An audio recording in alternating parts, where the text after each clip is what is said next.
गृहोपयोगी साहित्याची खरेदी करताय तर आजच आपल्या टेकेट सुपर मार्टला भेट द्या. कडधान्य, डाळी, साबण, ब्रँडेड कपडे, शूज, सायकल, कॉस्मेटिक्स हे सर्व मिळण्याचं एकमेव ठिकाण म्हणजेच टेकेट सुपर मार्ट. 5,000चे भरपूर डिस्काउंट.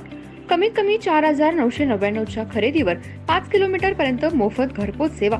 पत्ता पंचवटी चित्रमंदिर जवळ, 332 रोड. संपर्क 92 97 97 5000.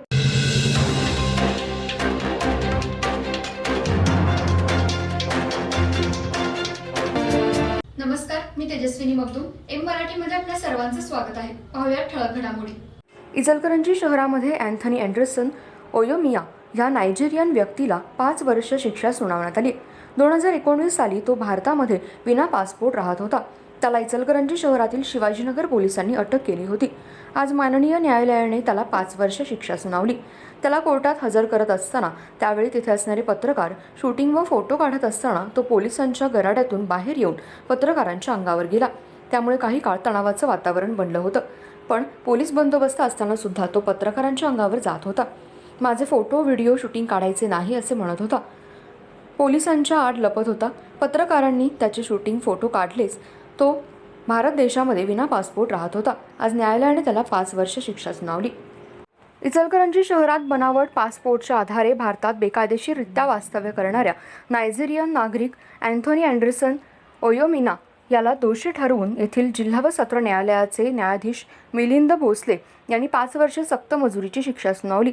या घटनेची पार्श्वभूमी अशी: सन 2019 मध्ये मूळचा नैरोबी केनिया येथील अँथनी अँडरसन ओयोमिना याने आपले नाव इसाई केपेनगेतिच मुथाय असं असून आपण व्यापारी असल्याचं सांगत इचलकरंजीतील बांधकाम व्यावसायिकाला व्यापारात पैसे गुंतवणुकीची इच्छा व्यक्त केली होती.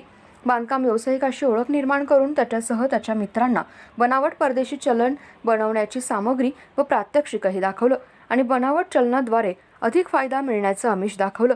परंतु संबंधित व्यावसायिकाने या संदर्भात स्थानिक गुन्हे शाखा कोल्हापूरला माहिती दिली. त्यानुसार पोलिसांनी कोल्हापुरातील एका हॉटेलमधून ओयोमिनाला ताब्यात घेतलं. त्याच्याकडे चौकशीत सापडलेल्या मुद्देमालासंदर्भात समाधानकारक उत्तरे न मिळाल्याने पोलिसांनी त्याला अटक करून त्याच्या विरुद्ध शिवाजीनगर पोलीस ठाण्यात 4 फेब्रुवारी 2019 रोजी गुन्हा दाखल केला होता. तपासात ओयोमिना हा बनावट पासपोर्ट व बनावट ओळख सांगत असल्याची खात्री झाल्यानंतर तपासी अधिकारी प्रमोद मगर यांनी सरकारतर्फे फिर्याद दिली. ह्या गुन्ह्याचा तपास पोलीस उपनिरीक्षक RS हातीगोटे यांनी करून न्यायालयात दोषारोपपत्र सादर केलं. न्यायालयात झालेल्या सुनावणीत सरकारी पक्षातर्फे HN मोहिते पाटील यांनी मांडलेला युक्तिवाद ग्राह्य मानून न्यायालयाने ओयोमिना याला दोषी ठरवून 5 कलमांन्वये प्रत्येकी 1 वर्ष सश्रम कारावास व 100 रुपये दंड आणि दंड न दिल्यास 3 दिवस साधा कारावास तसेच विदेशी व्यक्ती अधिनियमातील कलमान्वये 5 वर्ष सश्रम कारावास व 100 रुपये दंड व दंड न दिल्यास 3 दिवस साधा कारावास अशी शिक्षा सुनावली.